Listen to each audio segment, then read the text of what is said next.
Good evening. We bring you the latest in the world of sports. I'm Paulo Del Rosario. We give you the conversations you want to hear from your favorite icons and athletes. I'm Dip Dipianco. In tonight's Game Plan, we'll break down Game 2 of the PBA Commissioner's Cup Finals as the Bay Area Dragons equalize their showdown versus the Barangay Ginebra Gin Kings. We'll also talk about the Luka Amazing game, the Luka Magic against the Knicks. Where does Luka Doncic rank among the league's top superstars? Then we'll shift to the streaky Brooklyn Nets and their early season run as they climb up the rankings in the Eastern Conference. Buckle up, sports fans. Let's get in the game.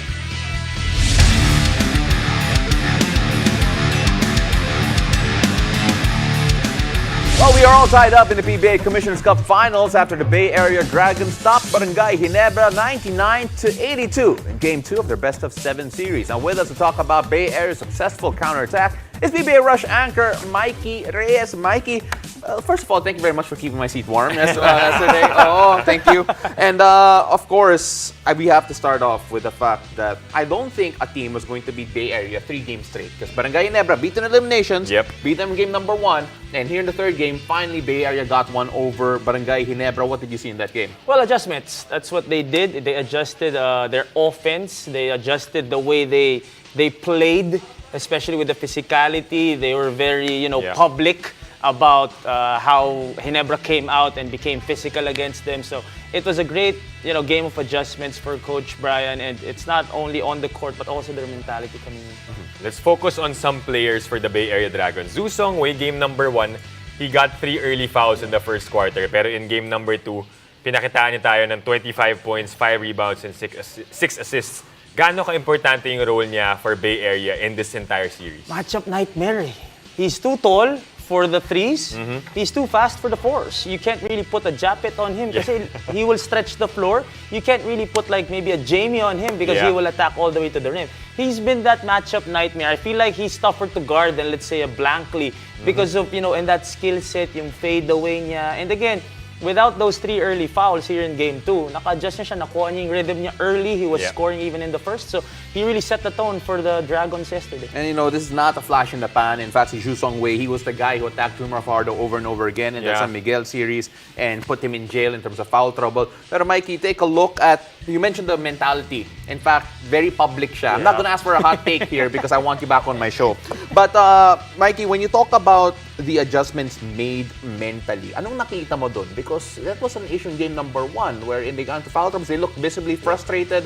What is the biggest difference for you? I think, in layman's terms, hindi sila nagpabully. Hindi sila nagpabully sa Ginebra, hindi sila nagpabully sa crowd. They were ready with the physicality, with that kind of game, like what Andrew Nicholson was saying. Kung kailangan ko matuto mag-rugby, walang problema, let's play rugby. So, you gotta love how they adjusted that. But, the mind games between Coach Tim and Coach Brian are still ongoing. Those press conferences, they have a lot of tidbits there. So, we'll see how they will adjust in Game 3. Picking up from that point, sabi nga ni Coach Brian post-game na, hindi naman sila masyado nagreklamo. They're adjusting based on how the game is played here because he's played in other countries as well. What do you think he means by that? Ikaw, your own understanding of, they're just trying to adjust with how it is called in the PBA. Remember, they were trying not to get Mikey cancelled. So, kasi paano yan? Ginebra to, tsaka Bay Area. But, at the end of the day, they have to adjust to how it is called. Now, Coach Tim is, speaking out to the lack of calls their way. Hopefully, I don't want to look at it kasi numbers based on the numbers. You really want to watch the game kung foul ba talaga, kung wala ba talagang foul. But, kailangan mag-adjust ng parehong kupunan. I get you. Now, talking about adjustments, you take a look at Barangay Ginebra. Let's be completely frank and fair here kasi si Bay Area are typically the team that runs up the score. But still, kahit talo yung Barangay Ginebra, kept them below 100 points. Their offense was a problem. What did you see from the offense in game number 2 and what can we expect in game number 3? Well, the length of Bay Area, I believe, was a problem yesterday because like what we said, a lot of lengthy players, a lot of agile players there. So hindi rin nakuha ni LA, not like the way he played in game 1. This is something I'm sure nag-adjust din si Kobe Lam, Glenn Young. You also have to give credit to the guards of Bay Area because Now, in a 7-game series, this is their third matchup already this conference. Medyo alam na nila, okay, pag si Scotty, you gotta box that number guy out, Yeah. that number 9 guy out, di ba? Yeah. Pag si LA, medyo alam na natin na siya. Nag-adjust sila maybe in the first game in the elimination round. In game 1, nagulat sila sa finals. So, it's just gonna be more exciting as we move on here in the finals. Justin Brownlee tried his best to carry the team in the fourth Close, quarter with a lot of threes. Would you prefer or would you see na his role in game number 3? Subukan pa niyang score na mas marami or more on distribution siya dapat for his team? Well, ang kagandahan kay Justin Brownlee, at the end of the day, what you ask of him, he will deliver. When there was no offense coming from the locals, kaya niya mag-step up. When there's offense coming from the locals, hindi rin naman siya magpipilit. He Yeah. will gladly just, share that basketball, share that wealth. So, that's the great thing about Justin Brown. Yeah. That's why he has been so successful also here in the PBA. What you want really is for Justin not to really spend a lot of energy, that much energy, especially in a 7-game series. Right. And knowing Coach Tim, he's very smart with those minutes and those usage rates. So you still want the locals, especially Scotty, Japet, Stan Hardinger, to really step up still. So you talked about the locals here a bit, and we all know what we're going to get from Justin Brownlee. In Yes. fact, I think we may have gotten more than we expected from Justin Brownlee in the last game. And there are a few locals there who did not score like their usual numbers. Stanley Pringle in particular only had 2. A lot of people were upset about Japet Aguilar in this game in particular with the consistency issues. You take a look at all the names who do you feel needs to step up the most here, because it's going to be an up and down series depending on the adjustments the two teams make. Right. No, for me, it's really Japet, as well as Stanley. You've named both of them, especially Stanley coming off the bench when magpapahinga sina Scotty, sina LA. You want that Stanley Pringle, stand the man, who can really, handle that basketball and create for himself and for his teammates. With Japet, you also want him to contribute, because when you talk about length, si Ginebra, si Japet talaga yung number 1 guy, sasabihin mo, as well as Jamie Malonzo. So, I think those guys, because we kind of know already what you can expect from Scotty, LA. So, Yeah. I think it's the other guys that really need to, 1 week break before the next game. Who favors this? Yung Barangay Ginebra na, their families here for the holidays. Yep. Yung Bay Area, we all know they're here for business. Who favors this 1 week break for both teams? Well, you brought it up. Your families are here. So medyo bibigay ko sa Ginebra yun. Because number 1, they're the older team. So they can get more rest, especially sina LA, the older guys. But, medyo marirecharge sila. I Yeah. feel like Bay Area, gusto na lang game na. Para makauwi na kami, di ba? So I think that 1 week break for sure will favor. I was going to say, I don't think anyone's family in Barangay Ginebra is tired of each other, or they tire each other out during the holidays. Hi, Dad. Anyway, thank you very much, Mikey. But we're not done with you yet. Meron pa tayo susunod na talk about NBA, right? Yeah, absolutely. And after the break, we'll talk about Luka Doncic and his magical night against the Knicks. Is he a top 3 player in the NBA right now? Stay tuned. You're watching The Game.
back to the game. The NBA world is still high on some Luka magic after his record-breaking stat line in the Mavericks' big win over the Knicks.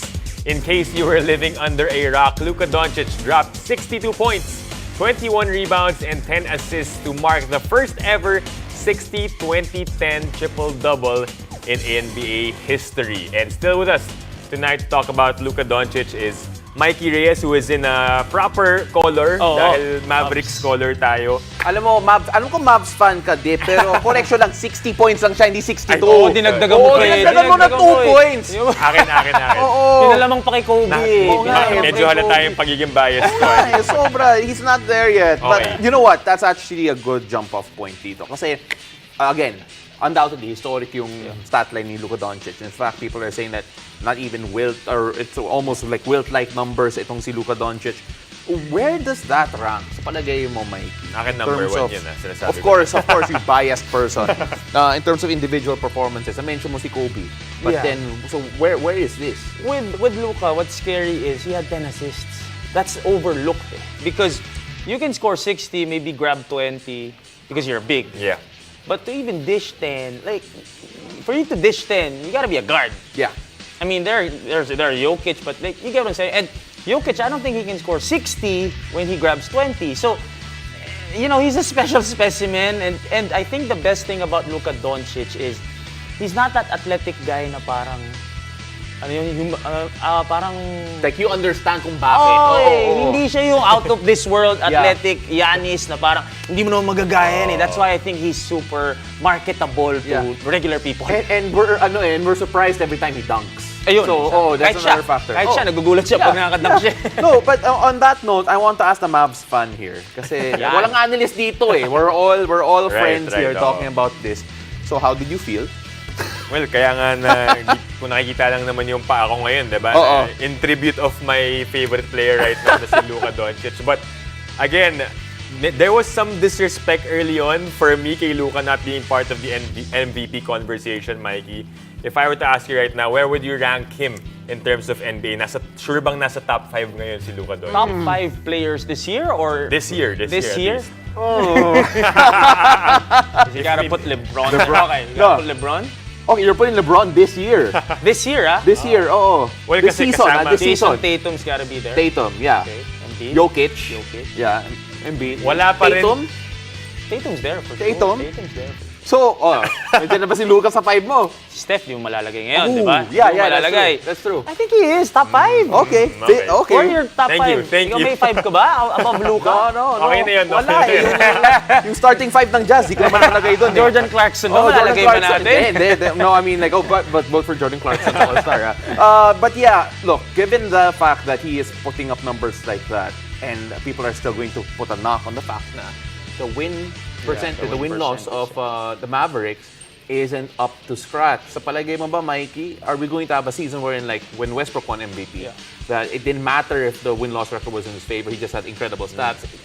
Can Luka fall under that category, or kailangan talaga manalo ng Mavs? Well, if he's putting up these kinds of numbers, I think he can get an MVP. Maybe he will be part of that MVP conversation. Pero he has to really boost his stats enough Yeah. na It needs to be matatanggal crazy. sa conversation Oo. yung win-loss. Because if it's practically the same or konti lang lamang niya, of course you're gonna give it to someone who keeps winning in the regular season. Luka Doncic is in his young career. Ano nakikita mo with his ceiling in terms of his NBA At ano yung career? floor niya? Honestly, man, at 24 years old, you put up 60 and 20, like, bro, that ceiling, I don't know where it is right now, to be honest with you. It's non-existent. The ceiling is the it's roof. non-existent. I mean, even with LeBron, when he was this, medyo meron na rin si LeBron, ganito na rin ginagawa niya. But again, LeBron is a specimen.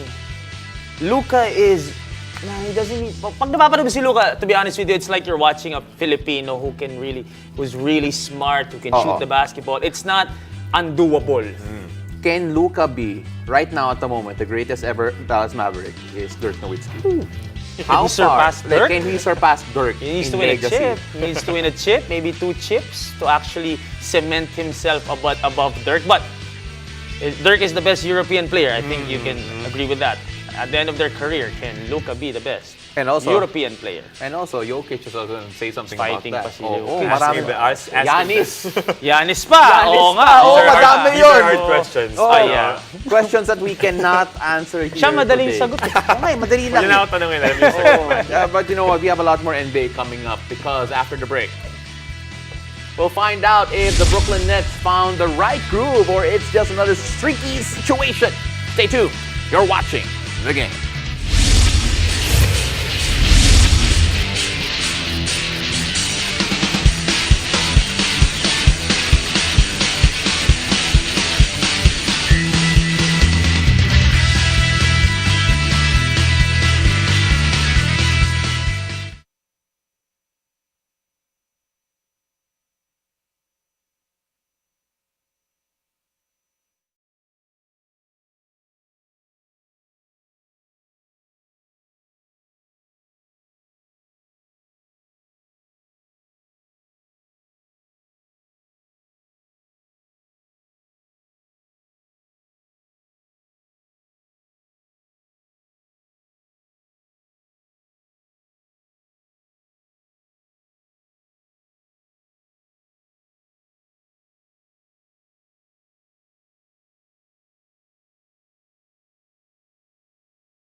Welcome back. You're watching The Game.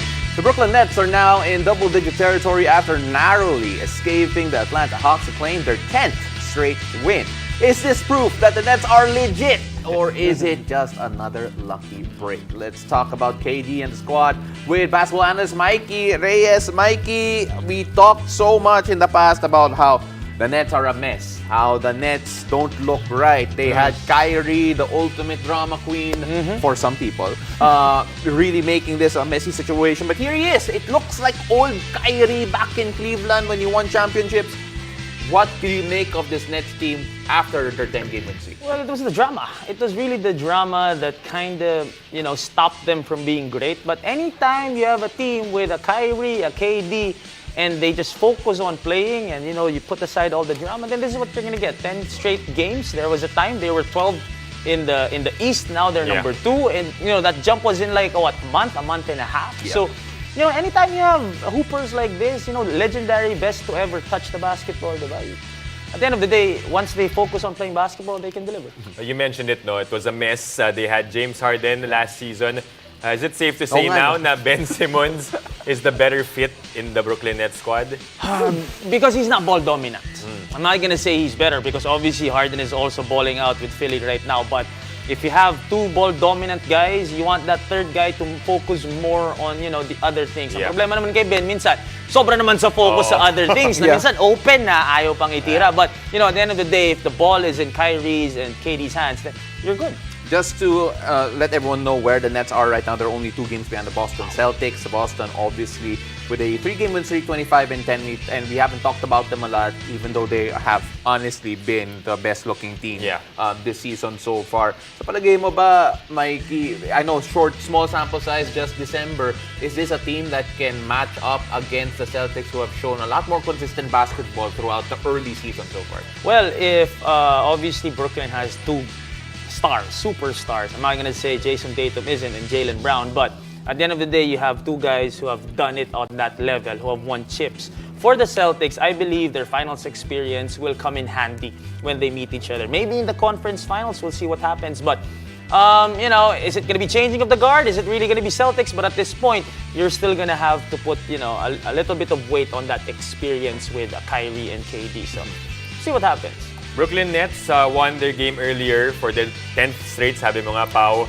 Come from behind against the Atlanta Hawks without Trae Young, no? But do you think na legit talaga, even though they didn't have their star player, do we discredit this win dahil nga wala naman yung star player na Atlanta? Or you think Nets is just really peaking at the right time? Well, madi-discredit mo if it was one win. But if it's 10 straight, you can't really discredit it anymore. And if it's close, then you have two superstars like that. Kyrie took over in the fourth, just hit buckets like what you said. It's like Cavs Kyrie all over again. Yeah. So, if you have two guys like this and the score is close like that, so we'll see though who will stop them at their tracks. We'll see yung schedule nila. I don't know if it's really busy in the next couple of days. Yeah, the schedule can change a lot of things, of course. For those wondering who scored for the Atlanta Hawks without the Trae Young, it was Dejounte Murray with 24 and John Collins with 21. John Collins was actually part of trade talks very recently. Pero Mikey, you take a look at the Eastern Conference right now and we take a look at the variance of yung mga standings ngayon. Kasi grabe, you win a few, you lose a few, all of a sudden you're from 12, like the Nets 12 to the second. Right now, if you're a fan of any of the other teams that are moving up and down the standings, may panic button ba? Or are you going to be worried if a team like the Nets overtake you all of a sudden one day and then, you're jostling for position? Well, with the NBA, di tayo naglaro sa NBA, but when we've watched Sana the lang, NBA, no? sana lang, but we've watched the NBA for so long, you can't really get too high, get too low, especially in the East. You win 10 straight, you can easily lose 5 straight or 3 straight, babagsak ka na naman. If you lose a lot, hindi rin naman pwedeng mawawalan ka ng gana because, a couple of wins can get you back in that playoff picture. So in other words, huwag kang may excite Brooklyn Huwag kang fans. ma-excite. You're not yet championship contenders. Yan ba yung sinasabi mo? At wag din kayo madidismaya. Okay, sige. It goes both ways. It goes both ways. Pero sa tingin mo, dapat ba naglaro sila on Christmas Day? Yan. Kasi wala silang schedule eh. Oo nga, Medyo parang sour- disrespect medyo yun. sour si KD, First sabi time niya. ata niya yun, no? Oo, Yeah. That's interesting. So, well, let's see whether or not they will take that personally. And they will go on an even longer streak. Then, Mikey, maraming salamat. Really appreciate you coming over. Alam ko, nag-double duty ka yesterday and today. It's fun as always. Hopefully, we can have you a lot more next year. Salamat. And thank you for joining us. I'm Dip Dipianco. And I'm Paolo Del Rosario. This has been The Game.